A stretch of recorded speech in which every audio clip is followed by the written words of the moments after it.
Les pays et les États font partie de ces choses qui semblent immuables et éternelles. Pourtant, ils changent plus vite et plus fréquemment que ce que l'on pourrait penser, l'histoire regorgeant d'exemples de leur disparition, création et projets. Les projets de création d'États sont nombreux, plus ou moins grands et plus ou moins farfelus. Et justement, l'un des plus farfelus est sans doute la proposition de réunion de l'Europe centrale en un seul État au début du XXe siècle, la Fédération entre deux mers.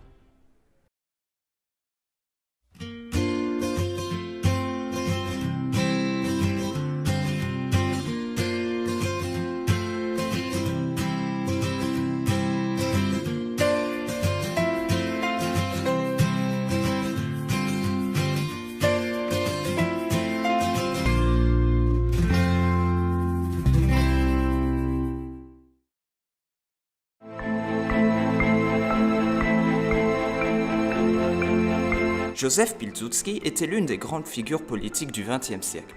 Né en 1867 dans une ville lituanienne appartenant alors à l'Empire russe, ce militaire issu de l'aristocratie polonaise consacra ses talents à la lutte pour l'indépendance de la Pologne.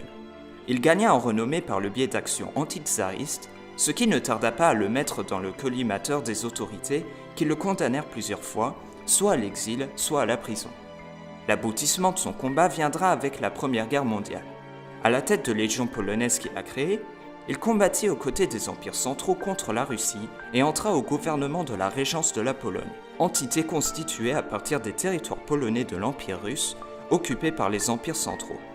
À la défaite de ces derniers, Józef Pilsudski proclamera la Deuxième République de Pologne, formellement reconnue par le traité de Versailles.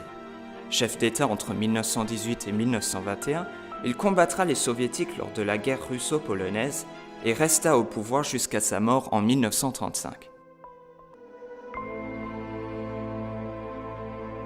Ardent défenseur de la nation polonaise, Józef Pilsudski a basé la protection de celle-ci sur deux concepts clés qui définiront sa politique.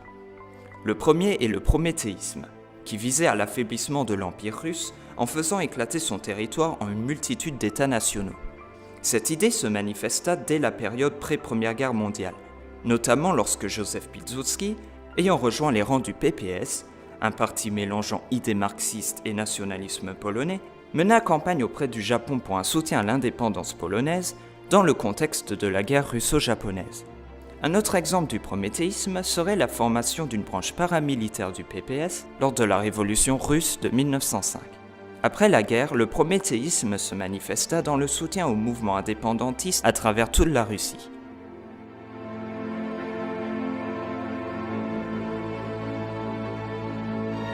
C'est dans la logique du prométhéisme que découla le deuxième concept politique de Pilsudski, à savoir réunir ces nations d'Europe orientale récemment indépendantes à la suite de l'éclatement de l'Empire russe au sein d'une grande fédération. Son nom polonais est Międzymordzie, signifiant entre deux mers, et devait réunir les pays situés entre la Baltique et la mer Noire. Mer Baltique, mer Noire, deux mers, fédération entre deux mers. Plusieurs versions du plan existaient. La première, la plus connue et sûrement la plus vraisemblable, incluait les trois États baltes, la Biélorussie, l'Ukraine, la Hongrie, la Roumanie, la Yougoslavie et enfin la Tchécoslovaquie. Avec le Międzymords, le but de Pilsudski était double.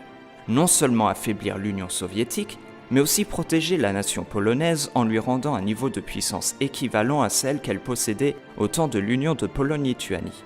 Un État qui, au temps médiévaux et de la Renaissance, était l'un des plus puissants d'Europe, contrôlait un territoire plus large que le Saint-Empire et sut même soumettre les princes de la Muscovie. En effet, avec environ 91 millions d'habitants,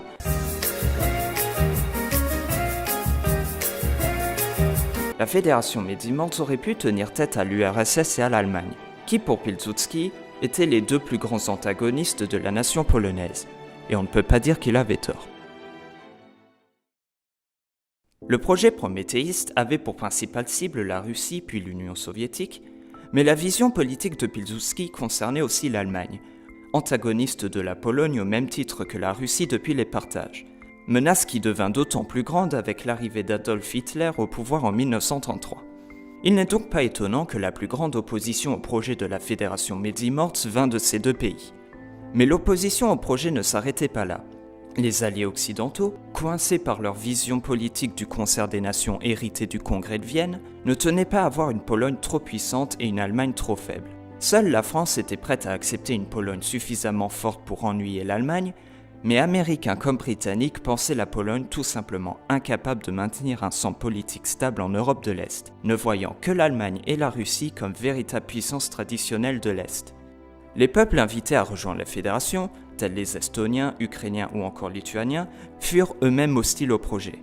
Leurs élites, ne voyant pas l'intérêt de se subordonner à une autre autorité supranationale et entre guillemets impériale, à peine libérés des empires russes et austro-hongrois.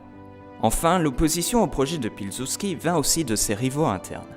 En effet, de nature, la fédération médimorte s'était prévue comme multi-ethnique, avec une citoyenneté basée sur le partage des idées républicaines polonaises plutôt que sur les ethnies et les langues. Ceci déplut fortement à certains nationalistes, dont Roman Dąbski, voulant au contraire un État centré sur l'ethnie polonaise.